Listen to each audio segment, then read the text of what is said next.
بسم الله الرحمن الرحيم. أما بعد فأعوذ بالله من الشيطان الرجيم.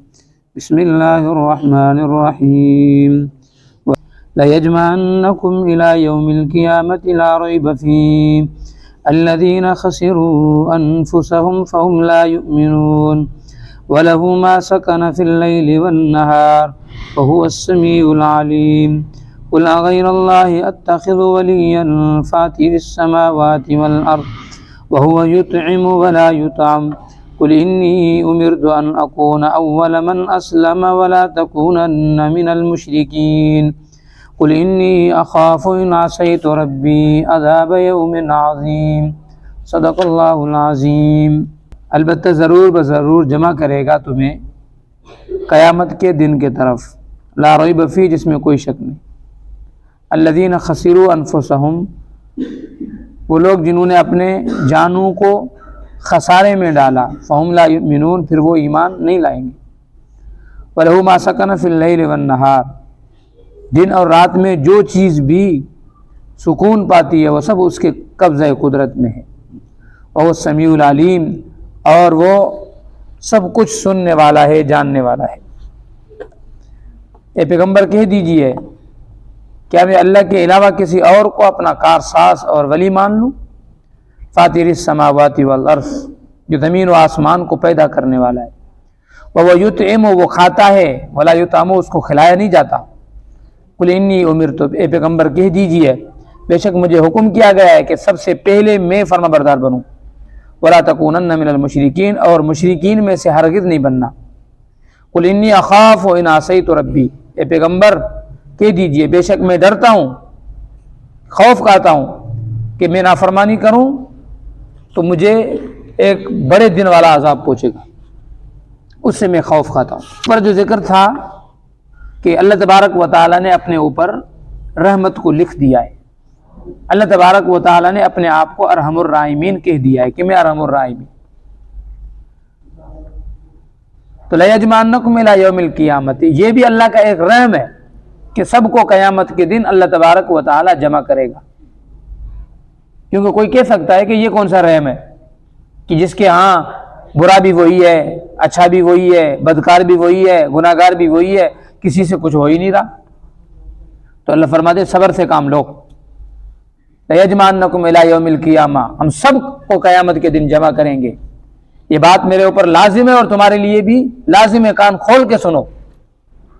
البتہ ضرور بضرور جمع کرے گا قیامت کے دن، لا ریب فی، جس میں کوئی شک نہیں.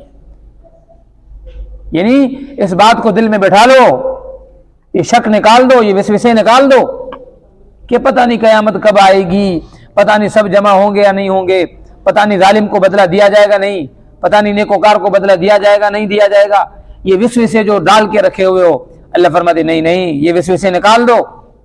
لیجمعنکم الی یوم القیامہ، میں ضرور تمہیں جمع کروں گا قیامت کے دن. سب کو جمع ہونا ہے قیامت کے دن، لا ریب فی، جس میں کوئی شک نہیں ہے. جیسے سورہ نساء میں بھی آیا، اللہ لا الہ الا ہو لیجمعنکم الی یوم القیامہ لا ریب فی، میں ضرور بضرور جمع کروں گا ان کو، تم کو قیامت کے دن، جس میں کوئی شک نہیں. ومن اصدق من اللہ حدیثا، اللہ فرماتے بتاؤ اللہ سے بڑی کس کی کوئی بات ہے، اللہ سے زیادہ سچی کس کی کوئی بات ہے، اللہ سے زیادہ سچا کس کا کوئی قول ہے؟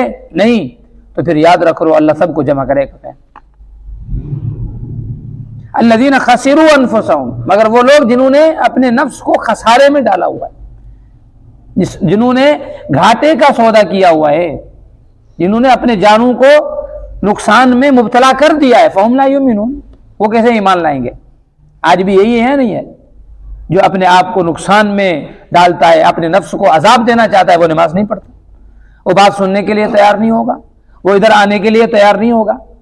یہاں سے اللہ یہ بتانا چاہ رہا ہے کہ جو تو بدکاری کرتا ہے میرا کچھ نہیں بگاڑتا، اپنے نفس کو نقصان پہنچا، اپنے نفس کو. یہ نفس تیرا قبر میں پھر تڑپے گا، یہ نفس تیرا پھر قیامت کے دن جلے گا جہنم میں.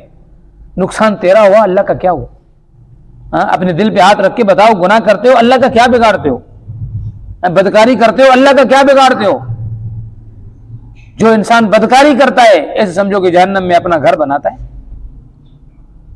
زنا کرتا ہے جہنم میں اپنا گھر بناتا ہے، وہ جہنم کی طرف اپنے قدم کو لے جاتا ہے، اور جو اچھے اعمال کرتا ہے وہ جنت میں اپنے محل بناتا ہے۔ یہ اچھے اعمال کا بدلہ ہے جنت، برے اعمال کا بدلہ ہے جہنم۔ ہاں آج کل کہتے ہو نا بھائی اس چیز سے بچو، اس سے بڑا نقصان ہوگا، سگریٹ سے بچو کینسر ہوتا ہے، فلاں چیز سے بچو کینسر ہوتا ہے۔ تو اللہ نے نہیں کہا بدکاری سے بچو، نماز نہ پڑھنے سے بچو، نماز پڑھو، جھوٹ بولنے سے بچو، زنا کرنے سے بچو، ورنہ تمہارا اپنا نقصان ہوگا، ورنہ یہ جسم تمہارا جلے گا قیامت کے دن۔ جہنم کی کوئی آگ ایسی آگ تھوڑی ہے، جہنم کا پانی کوئی ایسا پانی تھوڑی ہے۔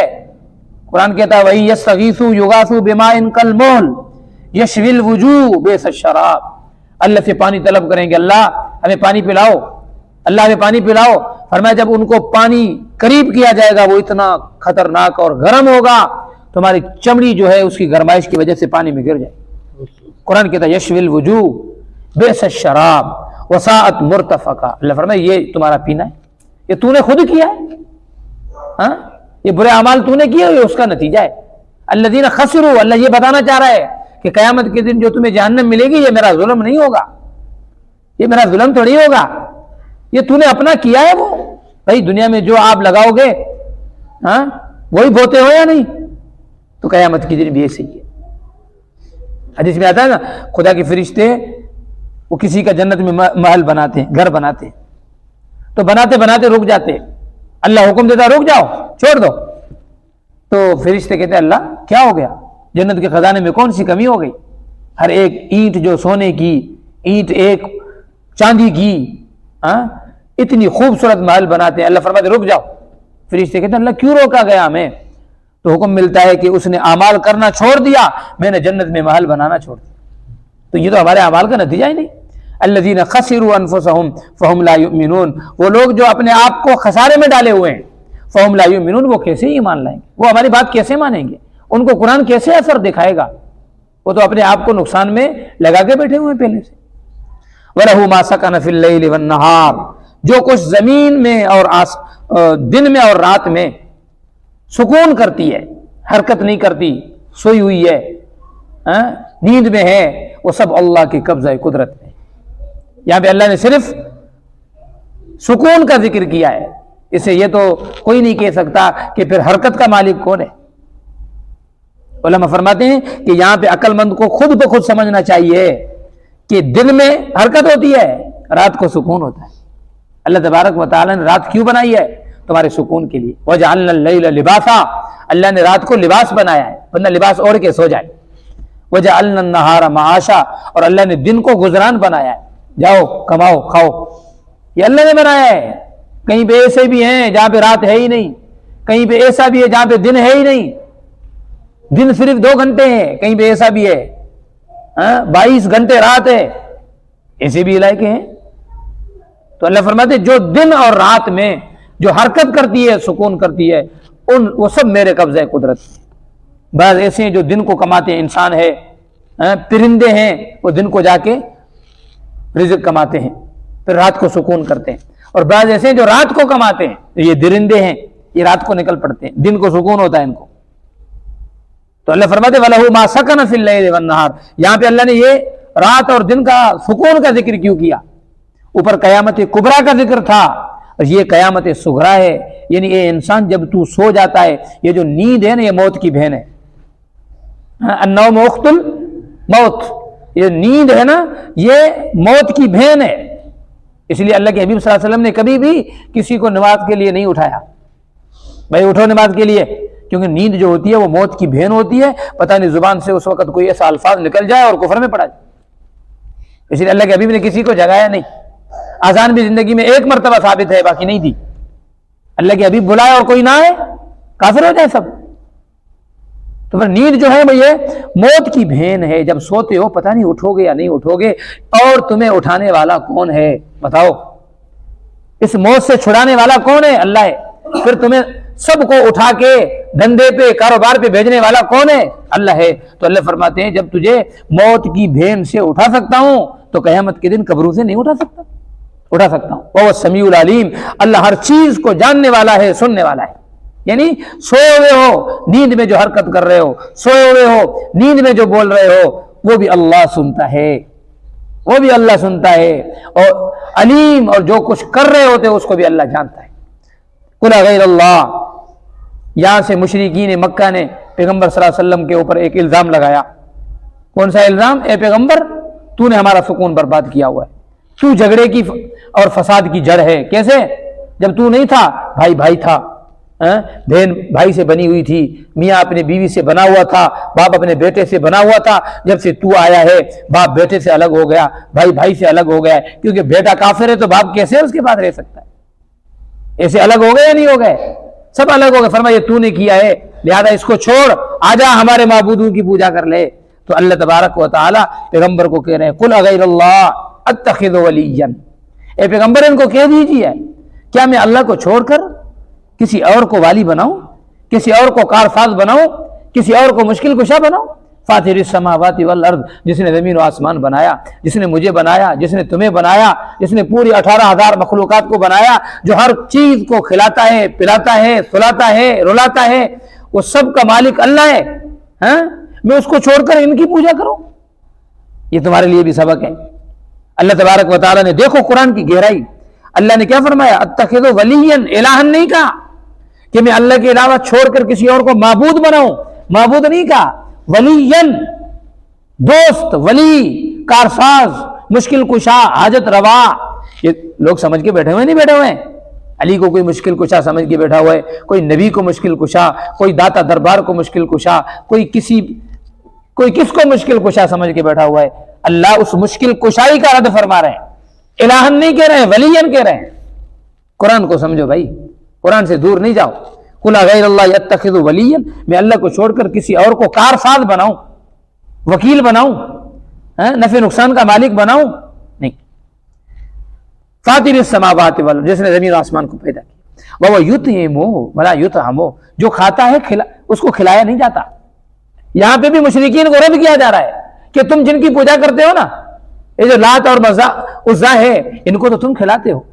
بھائی مشرکین مکہ کا یہ عقیدہ تھا کہ کبھی کبھی اچھے اچھے کھانے ان کے سامنے رکھ دیتے اور کیا بولتے ہیں کہ یہ کھائے گا اور پھر راضی ہو جائے گا، پھر مجھے بیٹا بھی دے گا، مجھے مال بھی دے گا، میری بگڑی بھی بنائے گا۔ آج آپ دیکھ لو مزاروں پہ ہوتا ہے نہیں ہوتا؟ نظریں چڑھاتے نہیں چڑھاتے، چڑھاوے چڑھاتے نہیں چڑھاتے، کھانا کھلاتے نہیں کھلاتے، دودھ پیش کرتے نہیں پیش کرتے۔ ان سے آپ پوچھو کیا مقصد ہے آپ کا؟ یہی مقصد ہے جو مشرکین مکہ کا تھا اور قرآن جن کو رد کر رہا ہے۔ سچی بات بتا رہا ہوں، یہی کہتے ہیں بھائی میں اس کے نام پہ دوں گا، شیخ عبد القادر جیلانی کے نام پہ، فلاں کے نام پہ دوں گا، وہ راضی ہو جائے گا، میری بگڑی بن جائے گی۔ ایسے ہے یا نہیں ہے؟ آپ بتاؤ ان مشرکین میں ان میں کیا فرق رہ گیا؟ قرآن کہتا ہے وہ یطعم ولا یطعم، خدا تو وہ ہے جو کھلاتا ہے، کسی کا کھاتا نہیں ہے۔ اور یہ تو سب کھاتے ہیں یا نہیں کھاتے؟ تو یہ خدا کیسے بن گئے؟ جو کھاتا ہے وہ کبھی مشکل کشا نہیں ہوتا، وہ تو محتاج ہے تمہارے کھانے کا، وہ تو محتاج ہے تمہارے کھانے کا، تمہارے دودھ کا، تمہارے چراوے کا، تمہاری چادر کا، وہ محتاج ہے۔ تو بتاؤ وہ خدا کیسے بنا؟ خدا کی صفت یہ ہے کہ وہ کبھی کھاتا نہیں ہے، ہمیشہ کھلاتا ہے۔ جو نافرمان ان کو بھی کھلاتا ہے، جو اس کو گالیاں دیتا ہے ان کو بھی کھلاتا ہے، جو پیغمبر کو گالی دیتا ہے اس کو بھی کھلاتا ہے۔ وہ یطعم ولا یطعم، تو یاد رکھ لو جو محتاج ہے نا وہ کبھی خدا نہیں بن سکتے، وہ کبھی مشکل کشا نہیں بن سکتے۔ جو قبر میں سوئے ہوئے تمہاری مشکل کیسے حل کریں گے؟ کہیں نخل مرکز کے شاہوں میں سجدے، کہیں مرنے والے کے پاؤں میں سجدے، اشاروں میں سجدے، نگاہوں میں سجدے، جہاں اور وہاں خانقاہوں پہ سجدے، یہ قبہ پرستی کے پامال سجدے، مزاروں پہ جا جا کے ہر سال سجدے۔ مزاروں پہ جاتے ہیں بہرے سفارش، جو خود سو چکے ہیں کیا سنیں گے گزارش، جو ماعز دخاویہ اجل ہو چکے ہیں لحد میں، جو آرام سے سو چکے ہیں، جو کروٹ بدلنا نہیں جانتے ہیں، انہیں ہم مشکل کشا مانتے۔ وہ کروٹ نہیں بدل سکتے اور ہم ان کو کیا سمجھ کے بیٹھے ہوئے؟ مشکل کشا۔ مشکل کشا صرف اللہ ہے جس پر کوئی مشکل نہیں آتی۔ یہ ڈنکے کے چوٹ پہ اپنا عقیدہ بیان کرو، قرآن کا عقیدہ ہے، یہ ڈرنے کی بات نہیں ہے۔ قل انی امرت ان اکون اول من اسلم، اے پیغمبر کہہ دیجئے کہ سب سے پہلے تو مجھے حکم کیا گیا ہے کہ میں فرما بردار بنوں۔ اس سے معلوم ہوتا ہے کہ جو انسان تبلیغ کرتا ہے سب سے پہلے وہ فرما بردار، سب سے پہلے اس کے گھر میں اعمال اچھے ہو، سب سے پہلے اس خود کے اعمال اچھے ہو۔ تو اللہ بھی فرماتے ہیں اے پیغمبر کہہ دیجئے مجھے حکم کیا گیا ہے ان اکون اول من اسلم، سب سے پہلے میں مسلمان بنوں، سب سے پہلے میں فرما بردار بنوں۔ ولا تکونن من المشرکین، اے پیغمبر شرک کرنے والوں میں سے نہیں ہونا. آپ سے میں پوچھتا ہوں کیا نبی شرک کرے گا؟ کیا نبی شرک کرے گا؟